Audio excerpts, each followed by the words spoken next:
అందరికీ నమస్కారం అండి. Welcome back to our channel Hanvi vlogs. ఇక ఈరోజు వీడియో ఏంటి అంటే, మీరు ఈ ఒక్క మాటని చెప్పుకొని చూడండి, మీరు కోరినంత డబ్బు, ధనం అన్నీ మీ దగ్గరికి వచ్చి చేరుతాయన్నమాట. 100% ప్రతి ఒక్కరికి కూడా చాలా మంచి ఫలితాన్నిచ్చే ఒక శక్తివంతమైన మాట అండి ఇది. ఎట్టి పరిస్థితుల్లోనూ కూడా మీరు అస్సలు నిర్లక్ష్యం చేయకుండా వెంటనే ఈ మాటని ఇప్పుడు నుంచే, ఈ రోజు నుంచే పాటించి చూడండి. ఖచ్చితంగా బెస్ట్ రిజల్ట్ అయితే వస్తుందన్నమాట. ఇది శక్తివంతమైన స్విచ్ బోర్డ్ అండి. ఈ స్విచ్ బోర్డ్‌ని ఎవరైతే ఏ ఇంట్లో అయితే ప్రతిరోజు చాంట్ చేసుకుంటూ చెప్పుకుంటూ ఉంటారో, వాళ్ళ ఇంట్లో అష్టైశ్వర్యాలంటూ ఖచ్చితంగా వచ్చే తీరుతాయన్నమాట. ఎవరైతే అప్పుల సమస్యలతో బాధపడుతూ, ఆర్థిక ఇబ్బందులతో సతమతం అవుతూ ఉన్నారో, వాళ్ళందరికీ ఈ స్విచ్ బోర్డ్ అనేది ఎంతో మంచిగా బెస్ట్‌గా అయితే రిజల్ట్ అయితే ఇస్తుంది. ముందు మనం లేట్ చేయకుండా అసలు ఆ స్విచ్ బోర్డ్ ఏంటో ఇప్పుడు మనం తెలుసుకుందామండి. ఆ స్విచ్ బోర్డ్ ఏంటి అంటే chocolate prize, chocolate prize, chocolate prize, chocolate prize, chocolate praise.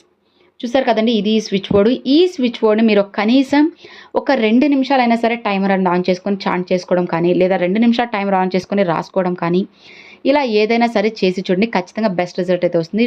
2 minutes కానీ, లేదంటే 5 నిమిషాలైనా సరే మీరు చెప్పుకోవచ్చన్నమాట. నమ్మకంతో గుర్తుపెట్టుకోండి ఫ్రెండ్స్. నమ్మకంతో మనం మనస్ఫూర్తిగా ఒక 3 సార్లు చెప్పుకున్నా సరే చాలా మంచి ఫలితం అయితే వస్తుంది. అలా చెప్పుకోమన్నాం కదా అని చెప్పి టకాటకా చెప్పుకోవడం కదండి. నిదానంగా, ప్రశాంతంగా చెప్పే ప్రతి మాట కూడా మనసులో నుంచి రావాలి. మనసు అనేది చాలా కుదుటగా పడాలన్నమాట. హడావిడిగా ఏదో చెప్పాలిలే, చెప్పుకుందాంలే అని చెప్పి కాకుండా వీలైతే ప్రతిరోజు చెప్పుకోండి. లేదా ఒకవేళ మర్చిపోయాం కదా! ఈ టైంకి చెప్పుకోవాలి కదా అని చెప్పి గడగడ చదివేసుకోవడం కాదు.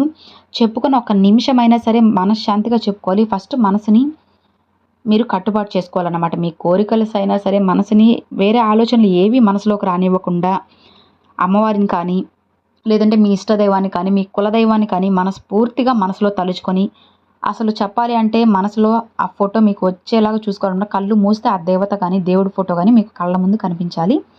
ఆ విధంగా మీరు అనుకొని ఒక 2 మినిట్స్ కానీ, 3 మినిట్స్ 5 మినిట్స్ కానీ ఆన్ చేసుకొని చాక్లెట్ ప్రైజ్ అని చెప్పి ఈ స్విచ్ బోర్డ్ అయితే చెప్పుకుంటూ ఉండండి. చాలా బెస్ట్ రిజల్ట్ అయితే వస్తుందన్నమాట. అతి కొద్ది రోజుల్లోనే మీ జీవితాన్ని మార్చేసే ఒక శక్తివంతమైన మాట అన్నమాట ఇది. మీకు కావాల్సిన డబ్బు, బంగారం ఖచ్చితంగా వచ్చే తీరుతుంది ఫ్రెండ్స్. డబ్బు, బంగారమే కాదండి, మీకు ఇప్పుడు ఆర్థిక సమస్యలున్న అవి తొలగిపోవడం కానీ, లేదంటే మీ సాలరీస్‌లో ఇంక్రిమెంట్స్ రావడం కానీ, లేదా మీరు చేసే ఏదైనా వ్యాపారంలో మంచిగా లాభాలు రావడం, ఇలా ఏదో ఒకటి డబ్బుకి సంబంధించింది ఏదో ఒకటి మీరు చేసే బిజినెస్‌ల ద్వారా కానీ, లేదా మీరు ఏమీ చేయకుండా ఉన్నారు అనుకుంటున్నప్పుడు మీకు ఏదైనా ఒక దారి కనిపించడం. ఏదైనా బిజినెస్ ద్వారా బిజినెస్ పెట్టాలన్న ఆలోచన మీకు రావడము, లేదంటే ఏదైనా ఒక మంచి పని చేయాలన్న థాట్ అనేది మీ మనసులోకి రావడం, ఇలా ఏదో ఒకటన్నమాట. మీ జీవితానికి సంబంధించి మీరు ఆర్థికంగా బలపడడానికి కావాల్సినటువన్నీ కూడా మీ సొంతం అవుతాయన్నమాట. కాబట్టి నిర్లక్ష్యం చేయకుండా చాక్లెట్ ప్రైజ్ అనే ఈ స్విచ్ బోర్డ్‌ని ప్రతిరోజు కూడా చాంట్ చేస్తూ ఉండండి. ఖచ్చితంగా మీ జీవితంలో ఎన్నో అద్భుతాలు జరుగుతాయి. జరగాలి అని చెప్పి నేను కూడా అమ్మవారిని మనస్ఫూర్తిగా అయితే కోరుకుంటున్నానండి. గుర్తుంచుకోండి ఫ్రెండ్స్, నమ్మకం ఉన్నవాళ్ళు మాత్రమే ఈ రెమెడీ అనేది ట్రై చేయండి అనమాట. నమ్మకం లేని వాళ్ళు అస్సలు చేయకూడదు. ఇక చివరిగా మీకు ఒక డౌట్ అయితే రావచ్చు. పీరియడ్ సమయంలో ఉన్నప్పుడు చేయొచ్చా? ఏదైనా నియమాలు ఉన్నాయా? లేదంటే ఇది చెప్పుకోవడానికి ఏదైనా టైం ఏదైనా ఉందా? ఏ రోజు చెప్పుకోవాలి? ఈ డౌట్స్ అనేవి ఖచ్చితంగా మీలో వచ్చే ఉంటాయి.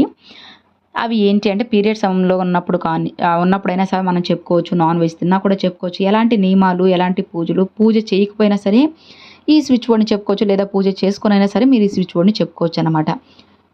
నియమాలు ఏమి కూడా అస్సలు పాటించాల్సిన అవసరం లేదని నిశ్చింతగా చెప్పేసుకోవచ్చు. ఇకపోతే ఏ సమయం అంటే మీకు వీలైతే బ్రహ్మ ముహూర్తంలో కానీ, రాత్రి సమయంలో కానీ చెప్పుకోండి. లేదు అనుకుంటే మీకు ఎప్పుడు ఖాళీ ఉంటే అప్పుడు పొద్దున కానీ, మధ్యాహ్నం కానీ, సాయంత్రం కానీ ఎప్పుడు వీలుంటే అప్పుడు చెప్పుకోండి. ఇక రోజుకొస్తే ఏ రోజైనా సరే మనం మంచి మనసుతో ఆలోచించాలి కానీ ప్రతిరోజు కూడా మంచి రోజే అన్నమాట. లేదండి మాకు పర్టికులర్‌గా ఒక మంచి రోజు చెప్పండి అంటే, అమ్మవారికి ఎంతో ఇష్టమైన రోజు శుక్రవారం కానీ, లేదంటే మీ కులదైవానికి కానీ, మీ ఇష్టదైవానికి కానీ ఈ 7 రోజుల్లో ఒక రోజు అనేది కేటాయించి ఉంటుంది కదండీ! అలా మీకు ఇష్టమైనప్పుడు సోమవారమా, మంగళవారమా, బుధవారమా, గురువారమా, శుక్రవారమా, శనివారమా, ఆదివారమా, కొంతమంది అనుకుంటారు ఇది నా లక్కీ డే అని చెప్పి కొంతమంది అనుకుంటుంటారు. ఆ రోజు నుంచైనా సరే మీరు స్టార్ట్ చేసుకోవచ్చనమాట. లేదంటే మంగళవారం, శుక్రవారం, పౌర్ణమి, అమావాస్య ఇట్లాంటి తిథుల్లో కూడా చాలా మంచివేనండి. ఇవి మీరు చెడ్డవని చెప్పి మాత్రం అనుకోవద్దు. ఎప్పుడైనా సరే మనస్ఫూర్తిగా మంచిగా ఆలోచిస్తూ మంచిగా కోరుకున్నట్లయితే ఖచ్చితంగా మీ కోరికలో న్యాయం ఉంది అనంటే తప్పకుండా అమ్మవారు మీ కోరికని తీర్చే తీరుతారన్నమాట. ఒకసారి ప్రయత్నించి చూడండి ఫ్రెండ్స్. ఖచ్చితంగా మీకు బెస్ట్ రిజల్ట్ అయితే వస్తుంది. అతి కొద్ది రోజుల్లోనే మీ జీవితం కూడా మారిపోతుందన్నమాట. నమ్మకంతో మనం చేయాలి కానీ ప్రతిదీ కూడా మన సొంతం అయిపోతుంది. మనకున్న అప్పులు, ఆర్థిక సమస్యలు అన్నీ కూడా తొలగిపోయి మన కుటుంబంతో మనం ఆనందంగా ఉండడానికి ఎన్నో దారులు అన్నీ కూడా అమ్మవారు మనకి ఓపెన్ అయితే చేస్తారు. కాబట్టి నమ్మకంతో ఉండండి ఫ్రెండ్స్, అంతా శుభమే జరుగుతుంది. ఇక మరి చూసారు కదండి, అది ఈ వీడియో మీ అందరికి నచ్చినట్లయితే ఒక చిన్న లైక్ చేయండి, మీ ఫ్రెండ్స్ అండ్ ఫ్యామిలీస్కి షేర్ చేయండి. ఫస్ట్గా మన ఛానల్ చూసేవాళ్ళు సబ్స్క్రైబ్ చేసి సపోర్ట్ చేయండి ఫ్రెండ్స్. మరొక మంచి వీడియోతో అమ్మవారి మంత్రంతో మీ ముందుకైతే వస్తానండి. అంతవరకు సెలవు ఫ్రెండ్స్. Thanks for watching. జై వారాహి.